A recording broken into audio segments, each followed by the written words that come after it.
Hi, this is John reporting from MascotInsider.com, and we're here with Tom with International Mascot. Hi. And welcome again to IAAPA 2015. So tell us, what do you have new to discuss about for 2015 for this year? Well, new? Well, we're a very traditional customers and the style mascots that we do. One of the newest things we have is actually behind you, which is a massive soldier for one of our parks in India.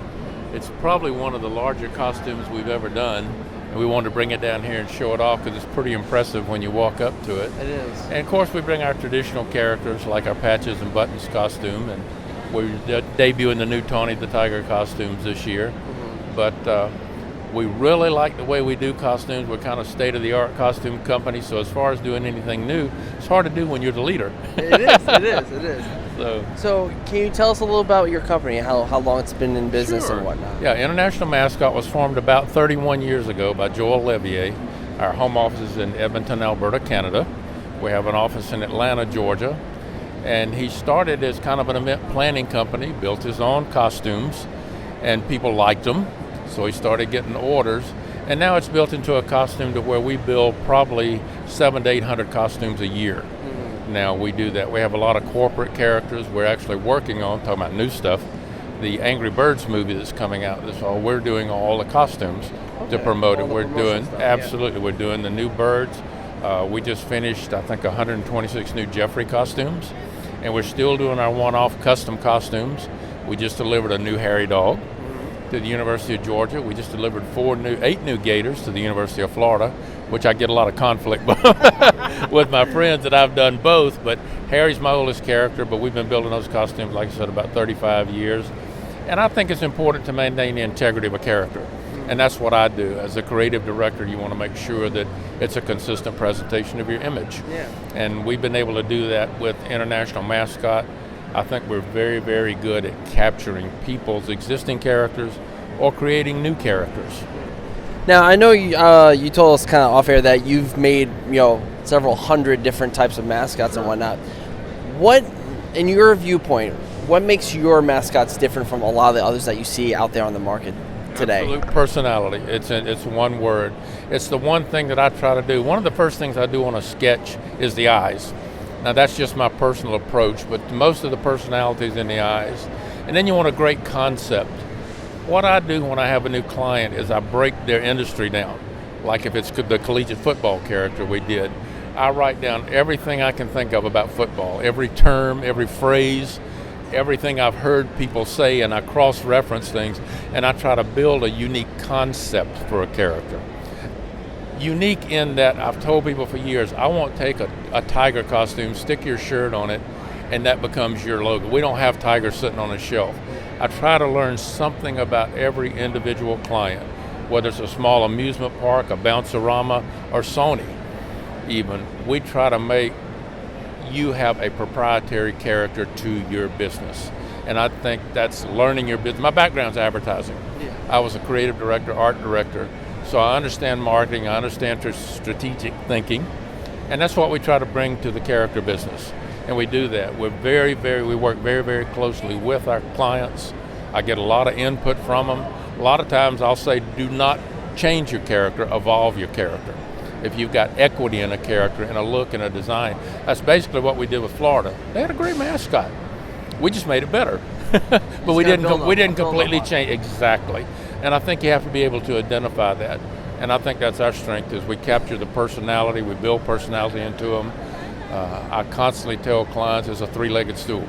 You got to have a great design, you got to have a great costume, and you got to have a great performer. If you take any one of those three away, stool won't stand very long. Right. So we preach that constantly. I'm the design part. I love supervising the construction part, and I love working with the mascot performers that I work with. Now, obviously with all the different designs that you've done, what are some like the challenges, whether it be just construction, trying to find the right fabric? What are some of the main challenges that you have with each build? Well, one of the things, a lot of times we'll get characters in, and there's a new contemporary look to characters, like Cartoon Network characters, where a lot of the elements are disjointed, the hands float. They're not human scale. So a lot of the times when we get a design in, one of the difficult things is to take that and make it work on what I call human mechanics. And a lot of clients react negatively when they see their character change to where it works on a person, and it's very different. The Disney Donald Duck looks very different than the Disney drawing of Donald Duck. People accept that, most people, and that's what we try to tell people. We work to engineer your design to human mechanics. Where do you see? How much arm use do you have? Can you walk? And in talking to clients, we decide, do you want a walking signboard, or do you want a kid that can go off a mini tramp and do a flip and do different things like that? So it's really getting that information up front and then making it work on a person. That's the key.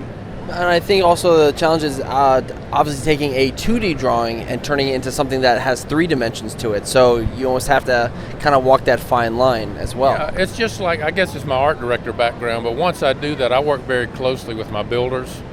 And whether it's working with our Edmonton office and they're sending me digital shots of the costumes going together, I put it in Photoshop, I overlay my comments. So we have to figure all that out. How does it look from the back, the side, the front? You know, is it too tall? You know, a client may ask for something on a 6-foot performer, and when we scale it against the performer, all of a sudden the top of his head is 9 feet tall.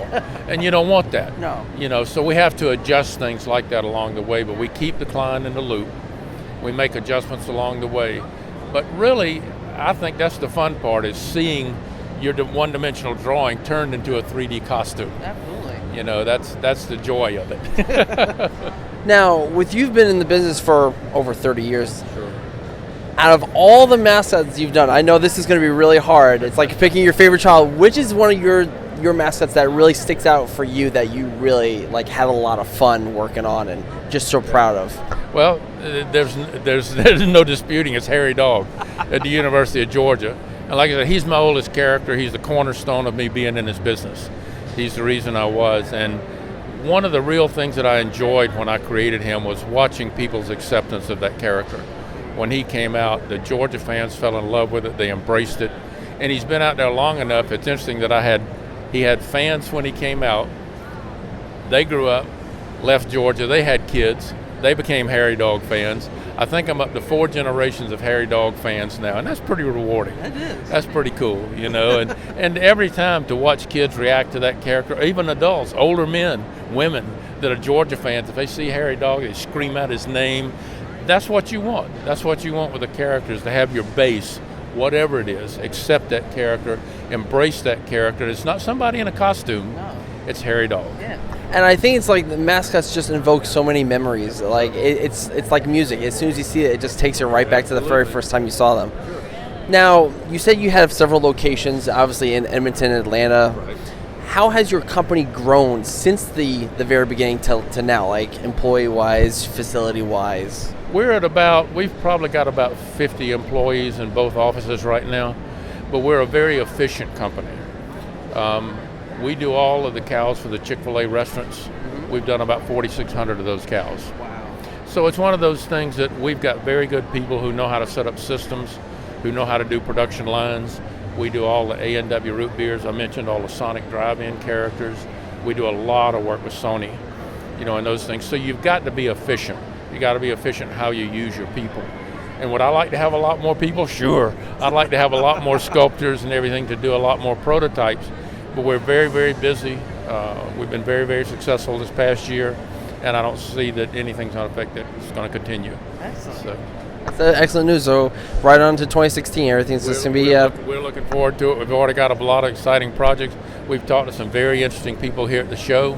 We got some possibilities. One of the most interesting is working with the Duck Dynasty Group and creating a character for a new museum they're going to build on site down there. I'm very excited about getting to design that character.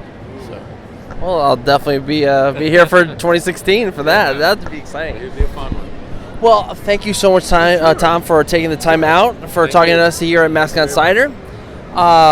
Before we go, where else can our viewers find you online, social media? So, like, if they are interested in wanting to actually consult to make a mascot or to purchase, where they can find you? Well, they can reach us through internationalmascot.com.